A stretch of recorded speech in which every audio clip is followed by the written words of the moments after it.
Let's just get right into it. We're going to talk about one of the most unsettling ideas happening right now.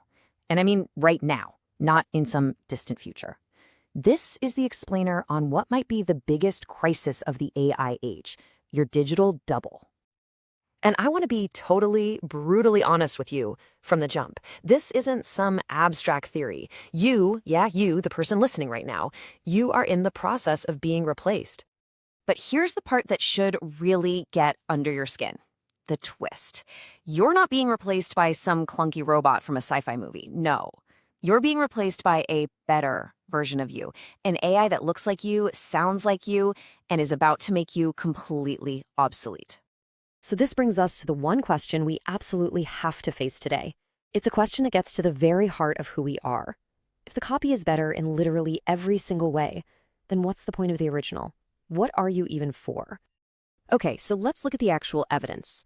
In this first part, we're going to break down exactly how this perfect digital replacement of you is being built and why it's all moving so terrifyingly fast. You know, we all had a good laugh at those creepy, glitchy deepfakes a few years back, right? You could always spot them. Something was just off. Well, you can forget about that. That era is done. The technology is now so good, it's seamless, it's convincing, and honestly, it's deeply unnerving. So how much of your voice do you think an AI needs to create a perfect clone? An hour of you talking? Maybe a whole day? Nope, 3 minutes. Just 3 minutes. That's all the AI needs to learn your exact tone, your cadence, your emotion, and then it can make you say anything forever. Think about how easy that is. 3 minutes from a podcast you were on, a voice note you send, a work call. That plus one good photo from your social media, and that's it. That's the entire recipe for your digital twin. And this right here, this is the cold, ruthless logic for why this is happening. Why would a company pay the original you with all your flaws when they can have your digital double for pennies? I mean, look at it. The AI you is the perfect employee. It's on call 24/7, it's 100% efficient, never has a bad day, and it can give a speech in perfect Mandarin at a moment's notice. It doesn't get sick, it doesn't need a vacation, and it never, ever complains. From a pure business perspective, you are the liability. But this goes so much deeper than just your job. This technology is now aiming for the most sacred, vulnerable parts of our lives. It's creating something they're calling the grief economy. So here's how it works. Companies are now selling the ability to bring back the dead. They take all the digital breadcrumbs someone left behind, old texts, emails, posts, and they build a conversational AI, a ghost in the machine.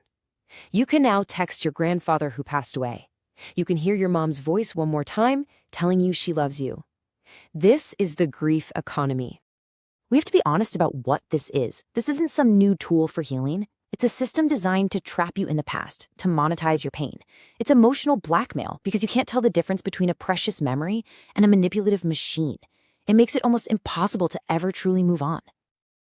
And that's the connection you have to make. If this technology is good enough to convincingly simulate the dead, it is absolutely good enough to replace the living. The very same tools used to rebuild a memory are the exact same tools being used to build your perfect replacement.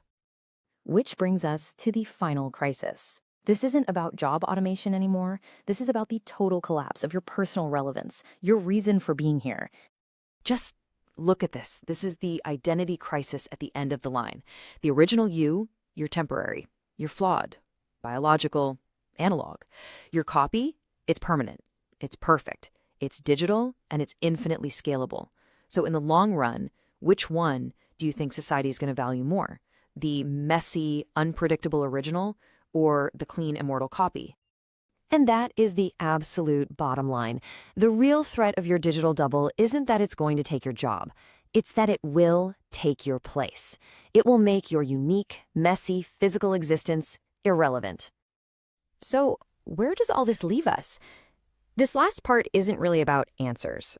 It's about forcing all of us to start asking the right questions, to actually begin the fight for our own identity. In a world where your digital double can do your job, handle your emails, and even keep your memory alive after you're gone, what is the actual value of you being here, in your body, right now? What does it even mean to be human when the digital version is better? And I'm asking you this for real. It's not a rhetorical question. Are you personally ready to define and defend your own relevance in a world that is actively trying to replace you? What is it about you that an AI can't copy?